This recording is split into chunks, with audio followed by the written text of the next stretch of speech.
प्रणाम। कोरोना ए बड़ा जहां देखल जाए ये चर्चा बा।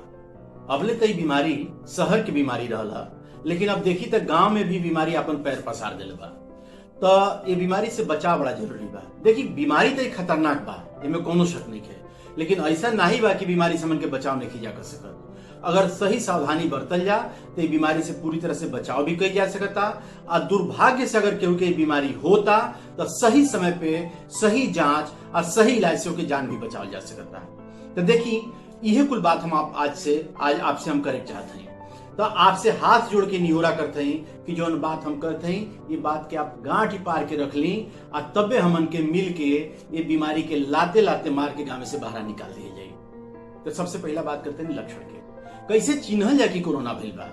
देखिए बहुत साधारण लक्षण बीमारी के बाद बुखार आए, बुखार भी बहुत तेज अधिकतर नहीं खियावत, 100 डिग्री के आसपास के बुखार, खांसी, सर्दी, देह टूटल, बदन में दर्द भइल, गला में खिंचाव भइल, खसखसाहट भइल, चाहे गला काट जो ना कहल जाला कि गटई काट हो गइल बा, ऐसा कोनो लक्षण होखे, या सुगंध या स्वाद गायब हो गइल होखे। तो ये सब लक्षण जौन बा ये कोरोना में पावल जाता।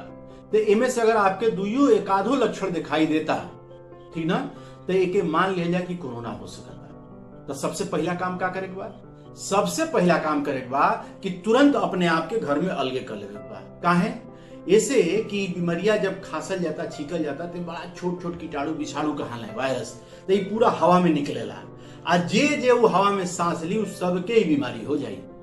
तो अगर ऐसा तनिको लक्षण बा तो आदमी के सबसे पहला काम करे के बा कि घर में अलग थलग हो जाए के बा। पहले होत रहला ना, माता जी जब गांव में निकलत रही है तो का कही जा, आदमी जो ना बीमारियों के एकदम अलग कर दिया जा, ना बाहरी आदमी ओकरे संपर्क में आवे, ना वो आदमी बाहरी संपर्क में आवे, ओके कपड़ा खाइल पियल सब अलग, उहे कुल करे के बा। में यह ध्यान रखे के बा कि वो आदमी के कपड़ा लता से, ओकरी बर्तन से, ओके ब्रश से, मंजन से, कोनो भी चीज के संपर्क बाहर के कोनो आदमी माने घर के दूसर आदमी से संपर्क चीज के न हो पावे। पहला काम तो ये कोई। दूसरा काम ही करे के बा कि तुरंत जांच करा के बा। ई इंतजार नहीं करे के यार ये साहब लागत आ कि कलिया तनी नाश्ता के लिए में देर हो गई, चाय पीले में देर हो गई, तब खराई हो गई बा, वही से गटरिया काट गई बा, कल गई रही खेते तो घाम लाग गई बा, लागत यही से दहिया टूटता। ई कुल लापरवाही नहीं बरते बा, यह कुल लापरवाही खतरनाक हो जाता है। अगर ये लक्षण बा तो ये मान ली कि हो सकता है कि कोरोना भी लोग है। तो एक का कल जा, आशा बहन या एनएम से संपर्क कल जा, और ना ही तो जो आपके गांव के बगल में नजदीक में जो स्वास्थ्य केंद्र बा वहां पहुंच जाए। उस स्वास्थ्य केंद्र में जो सरकारी अस्पताल बा वहां आपके ये बीमारी के जांच के फ्री में व्यवस्था बा, को पैसा खर्च नहीं करे बा। और वहां आप जाए तो डॉक्टर साहब एक तो जांच करे, वो जांच में पता लग जाए कि आपके कोरोना बा कि नहीं बा। कबो कबो ऐसा होता है कि वो जचवा में कोरोना नहीं पता चलत तो एगो और जांच खातिर मुंह में से सैंपल लेके वो भेजल जाता बाहर। डॉक्टर साहब भेजब आपको कुछ नहीं करे बा। तो जब वो सैंपल भेजल जाता वो कैला में 2-3 दिन के समय लग जाता है। तो इहो नहीं करे कि 2-3 दिन इंतजार कल जाए कि जब रिपोर्ट आई और में कहल जाए कोरोना बाद तब दवाई खाई जाए। ऐसे कि यह 2-3 दिन जो लापरवाही शुरुआत में हो जाता ना, यह गड़बड़ाता मामला। तो ये ध्यान रखे बा कि जो डॉक्टर साहब आपके दवाई दे देनी वो दवाई लेके आवे के बा, तुरंते ओके शुरू कर देवे के बा।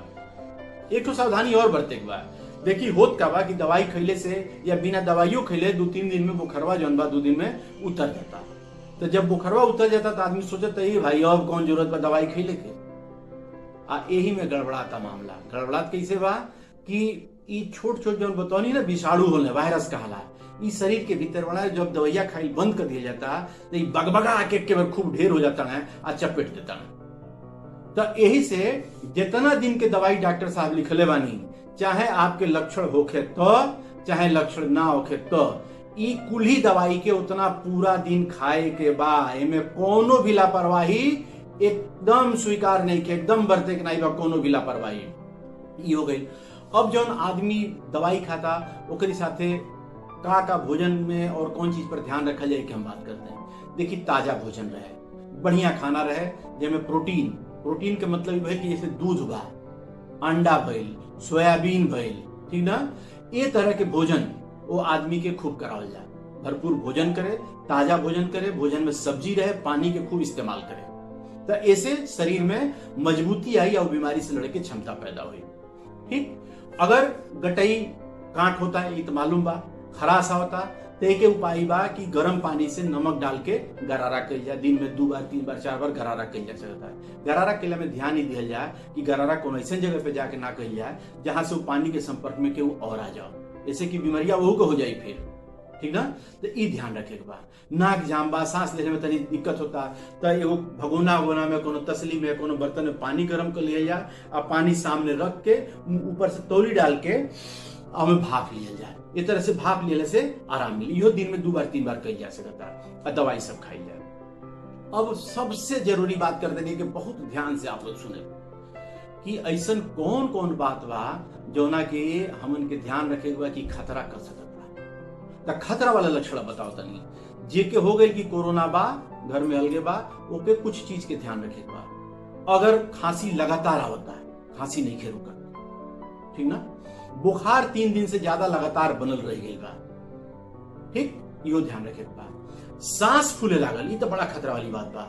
बुझाता कि जैसे कि खूब कस के पकड़ ले बा, सांसें नहीं खिले पा, ये तरह की स्थिति आवे लागल। बड़ी तेज तेज हाफे लागल आदमी, होठ चाहे चेहरा नीला पड़ गई, तेज धड़कन बहुत तेज हो गई। इस सब लक्षण खतरा के लक्षण है।